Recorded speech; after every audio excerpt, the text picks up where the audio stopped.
Warning, viewers discretion, headache imminent. Chandramukhi 2 देखकर मुझे एक बात समझ आई कि हम व्यूवर्स को हॉरर मूवीज़ के भूतों से कम और मूवी के वीक स्क्रिप्ट से ज़्यादा डर लगता है। और चंद्रमुखी 2 ने मुझे इतना डरा दिया कि डॉक्टर ने बोला, बेटा ये ट्रॉमा नहीं, चंद्रमुखी 2 का ओवरडोज है, तुम बेरली जिंदा हो। 2005 की चंद्रमुखी एक कल्ट क्लासिक थी। रजनीकांत का चार्म, ज्योतिका का ऑरा और perfect horror comedy balance. Chandramukhi. और फिर 2023 में फिल्म मेकर्स ने सोचा चलो नॉस्टैल्जिया बेचते हैं। लेकिन बेचा क्या? Confusion plus CGI plus flashback pack. Movie शुरू होती है एक रैंडम दुखी फैमिली से जिन्हें देखकर लगता है कि राइटर ने बोला हो इमोशंस मत दिखाओ, उसे हम पोस्ट प्रोडक्शन में डाल लेंगे। इस फैमिली पर अचानक से दुखों का पहाड़ टूट पड़ा और फिर इनके दुखों का निवारण करने के लिए एक गुरुजी आते हैं। उनके हिसाब से इस परिवार को उनके कुलदेवी का श्राप लगा है क्योंकि उन्होंने अपने कुलदेवी के मंदिर को सालों से नेग्लेक्ट किया है।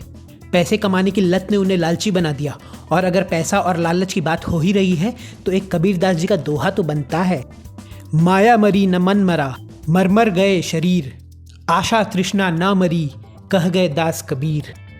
एनीवे, गुरुजी का सॉल्यूशन, मंदिर को रिस्टोर करो और वहाँ पूरे परिवार के साथ पूजा कराओ। फिर पूरा परिवार शिफ्ट होता है एक नॉट सो स्कैरी लुकिंग महल में और मैं सोचता हूँ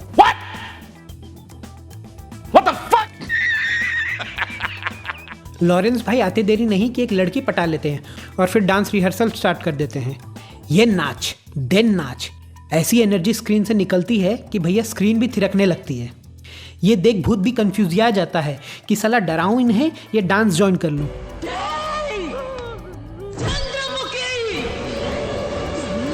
मूवी के 30 मिनट बाद फ्लैशबैक, 40 मिनट बाद एक और फ्लैशबैक, फिर फ्लैशबैक में फ्लैशबैक। इतना फ्लैशबैक हुआ कि मैं कंफ्यूज था कि रियल इवेंट्स कौन सा है। थोड़ी देर के लिए मुझे लगा कि कहीं मेमोरी कार्ड करप्ट तो नहीं हो गया। ओरिजिनल में चंद्रमुखी की एंट्री काफ़ी टेरिफाइंग थी, देखते ही रोंगटे खड़े हो जाते हैं आज भी। मगर इस चंद्रमुखी को देखने से लग रहा था जैसे इसने सदियों से नींद का नाम ही नहीं सुना। ये हमें क्या डराएगी, इसे देख के दया ज़्यादा आ रही थी। कंगना को सेंशुअल और ब्यूटीफुल दिखाना वॉज वेरी इजी, लेकिन डरी हुई कंगना हजम ही नहीं हो रही थी।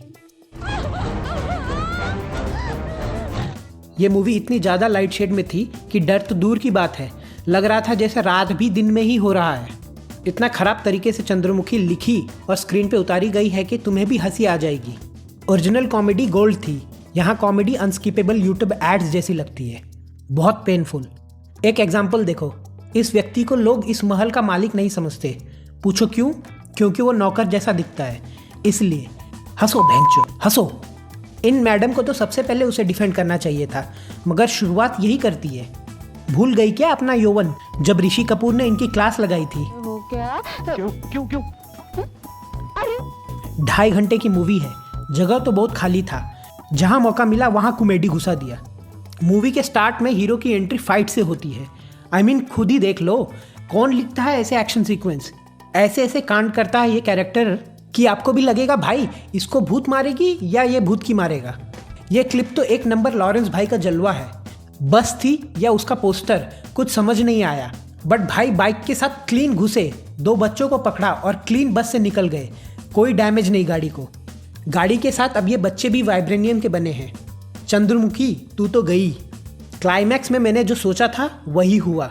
लॉरेंस भाई ने जो क्लास लगाई, मॉर्टल कॉम्बैट से ट्रेनिंग लेकर आई हुई चंद्रमुखी की पूछो ही मत। वो उड़ रही है, CGI कुत्तों को इधर से उधर फेंक रही है, फिर भी रजनीकांत पावर्ड लॉरेंस भाई इनके साथ खेल रहे थे। Told you she had no chance. ये सब देख के एक वक्त के लिए मैं सोच रहा था, इज दिस चंद्रमुखी और बागी 4 का ट्रेलर? लॉरेंस भाई को शायद 12 पर्सनालिटी दी गई थी, कभी काम, कभी एंग्री, कभी डांसर, कभी पोजेस्ड। मैं कंफ्यूज हो गया, ये मल्टी रोल है या मल्टी कोर प्रोसेसर? कंगना का लुक स्ट्रॉन्ग था, बट स्क्रीन प्ले ने उनका रोल इंस्टाग्राम रील विलन जैसा बना दिया। जिस कैरेक्टर का नाम सुन के हॉरर याद आता था, अब इस कैरेक्टर को देख के कॉमेडी, जो कि कॉमेडी नहीं है, वाली फीलिंग आती है। ये चंद्रमुखी नहीं, मन दुखी है, देखते ही सारा मूड खराब हो जाता है। स्क्रीन प्ले ने लॉजिक को ऐसे ट्रीट किया है जैसे हॉरर मूवीज में एक्स्ट्रा को ट्रीट किया जाता है, दिख जाओ फिर गायब हो जाना। ट्विस्ट ऐसे थे जैसे राइटर ने बोला ये भी डाल देता हूँ, किसी को ऐसे भी घंटा कुछ पता चलेगा। VFX इतने वीक थे, इतने वीक थे कि गारंटी के साथ कह सकता हूँ कि इस VFX वाले एनिमल ने भी बोला होगा कि मत कर ब्रो, ये कुछ ज़्यादा नहीं हो रहा। बैकग्राउंड स्कोर इतना जेनरिक कि अगर आप YouTube पे सर्च करो हॉरर साउंड इफेक्ट्स फ्री तो यही मिलेगा। चंद्रमुखी का कैरेक्टर एक साइकोलॉजिकल गोल्ड माइन है, लेकिन अगर थोड़ा और दिमाग और अच्छी नीयत होती तो ये कोई नेक्स्ट लेवल फिल्म होती।